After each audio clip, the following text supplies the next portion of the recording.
Far more important than the small, careless historical errors scattered across the writings of Dawkins, Hitchens and Onfray are the significant misrepresentations of historical scholarship you'll find there.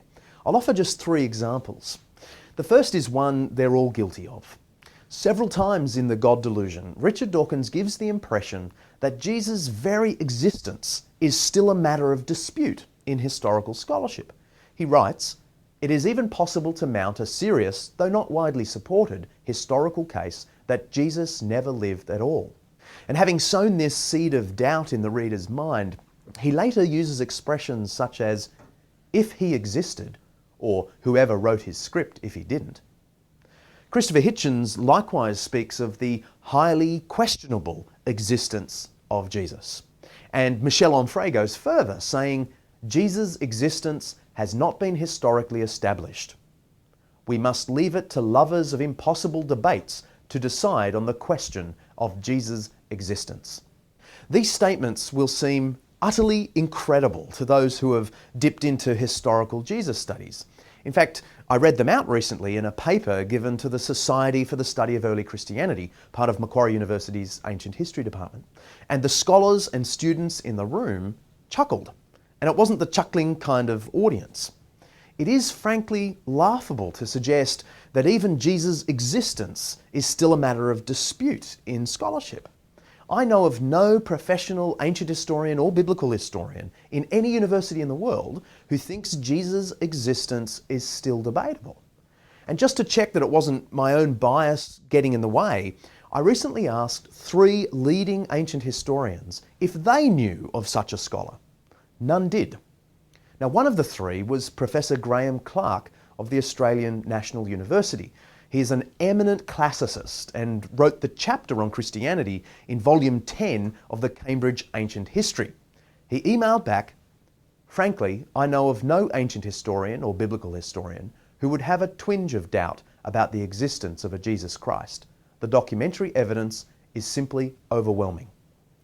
If you're interested in the details of that documentary evidence, there are plenty of other videos and papers on this topic at publicchristianity.org. My point for now is that the new atheists have invented a scholarly debate that doesn't exist. All of which highlights something about the strategy of the new atheists, at least in historical matters. I can't tell if they do the same thing in other areas as well. They employ the arguments of marginal writers and present them to the public as part of the mainstream scholarly conversation. Now, I don't know if they do this deliberately, but they certainly do it. And Richard Dawkins proves the point. His one example of a serious historical case that Jesus never lived at all is one Professor G.A. Wells of the University of London, he tells us. What Richard Dawkins doesn't tell us is that George Wells is London University's Professor of German Language. Now, it's worth pausing to reflect on what Dawkins is doing here. He's co-opting a scholar from a completely unrelated discipline and using him to endorse something no scholar in the actual discipline would agree with. Imagine the response from Richard Dawkins if I were to argue at this point that it's possible to mount a serious scientific case that evolution by natural selection is false, and then cited a language professor as my authority. I suspect he would accuse me of intellectual dishonesty, or at least a gross ignorance of the field. So at this point, I find myself asking, if in the one area I can check up on the new atheists, I find them significantly misrepresenting historical scholarship, how can I have confidence that they're not doing the same thing in the areas I can't easily verify, in philosophy, science, sociology, statistics, and so on? My final example of a significant historical misrepresentation in the new atheist literature comes from the pen of Michel Onfray. Bizarrely, he calls into question the crucifixion of Jesus. Another improbability, the crucifixion. History again bears witness. At that time, Jews were not crucified, but stoned to death. But let us concede that he was put on the cross. In that case, like all other such victims, he would have been left hanging there at the mercy of wild beasts. Then the remains were thrown into a common grave. In any case, there was no question of bodies being laid to rest in tombs. Fabrications. The claim that the crucified never received a proper burial is a simple exaggeration. There is very good first century evidence in Philo and Josephus that some crucifixion victims, especially Jews, were buried. But more striking is the claim that Jesus' crucifixion itself is unlikely because Jews weren't crucified in this period, but stoned to death. This is an inexplicable blunder. Jews were amongst the most crucified people in antiquity. We know of 2,000 Jews crucified by Varus in 4 BC. Two more, named James and Simon, were crucified in the late 40s AD. And 500 a day were crucified during the siege of Jerusalem in AD 70. We even have evidence of Jews crucifying Jews. Alexander Janus, the ruler and high priest of Jerusalem, crucified 800 Pharisees in one day, and their families were made to watch.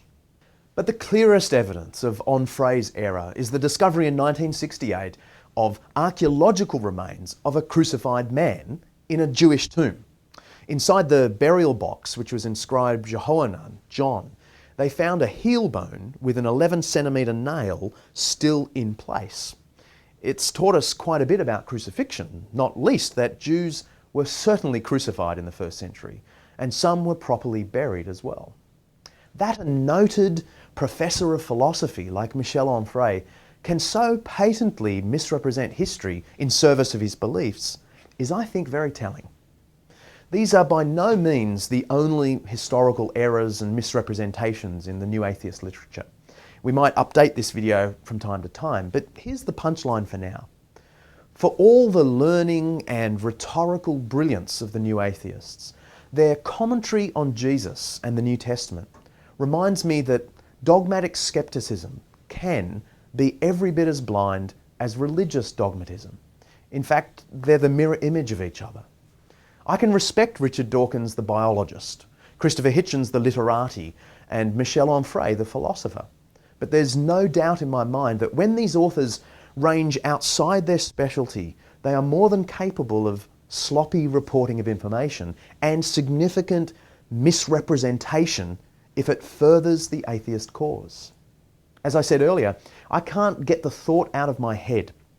If in the one area I can really check up on the New Atheists, I find them fudging facts and misrepresenting scholarship, how can I be confident they're not doing the same things in the areas I can't easily check, in their science, sociology, philosophy, statistics, and so on? Now, they might be accurate in these other fields, but I can't take them on trust. For me, that's a step of faith too far.